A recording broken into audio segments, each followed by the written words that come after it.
بەشداریکردن لە هەڵبژاردن جیا لەوەی وەک ئەرکێکی سیاسی و مەدەنی هەر هاوڵاتیەک بۆ بنیادنان و بەشداریکردنی لە سیستمی سیاسی وڵاتەکەی دادەنرێت، هاوکات زانایان وەک ئەرکێکی شەرعیش لەسەر شانی موسڵمانی دەبینن. لەو بارەیەوە مامۆستا دلێر گەرمیانی دەڵێت هەر کەس بتوانێت گۆڕانکاریەک ئەنجام بدات و خراپەیەک بۆ باشە بگۆڕێت و ئەنجامی نەدات، ئەوە بە تاوان هەژمار دەکرێت و سزای لەسرە. کابوو ئللا پێغەمبەری خوا فەرمێ بتوانن توانای گۆڕینیان هەبێ و نەیگۆڕن ئللا ئەصابەهم الله بعقاب قبل ئەن یەموتوا، ئللا خوا تووشی عیقابیانەکا پێشەوەی بمرن. ئێستا برا بەڕێزەکانم، خوا ئەو وەزعەیە ماهین تایە، کێ لە ماڵی خۆی ئاسوودەیە؟ کێشەکە چییە؟ وەکو باسم کرد، زینا و خواردنی عارەق و دزی و کۆمەڵێ شتی ئاشکرا ئەڵێن تاوانە، بەڵام تەزویرکردنی دەنگی خەڵکی تاوانیە لە ڕووی شەرعیوە؟ ئایا دانیشتن لەوەی ئەمانەت نەگەێنیتە جێگای خۆی تاوان نییە؟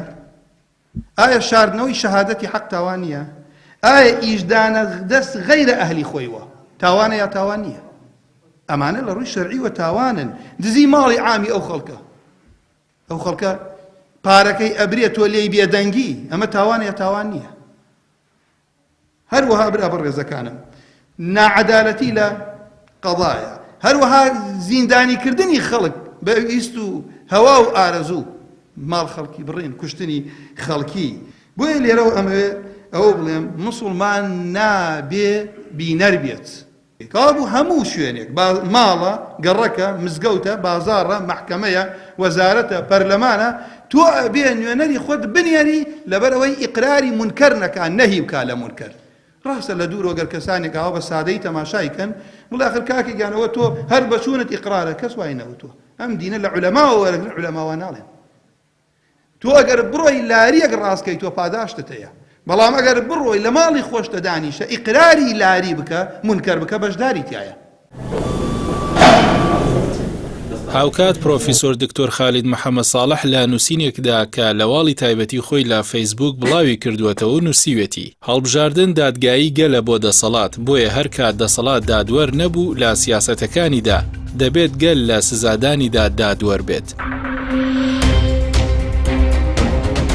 ئەو پرۆفیسۆرە بە هاوڵاتیان دەڵێت بە درێژایی چارەکە سەدەیەکی ڕابردوو گلەی و گازندە لە دەسەڵات و سیاسەتەکانی دەکەین کەچی لە ڕۆژی دادگاییکردنیدا و لەو ساتە وەختانی کە هەل دەڕەخسێ سزای بدەین و متمانی لێوەربگرینەوە لە بری سزادان خۆمان دەبینە پارێزەر و پشتیوان و پاسەوانی. ئەمەش پێچەوانەی هەموو لۆژیک و شەرع و یاسایەکە.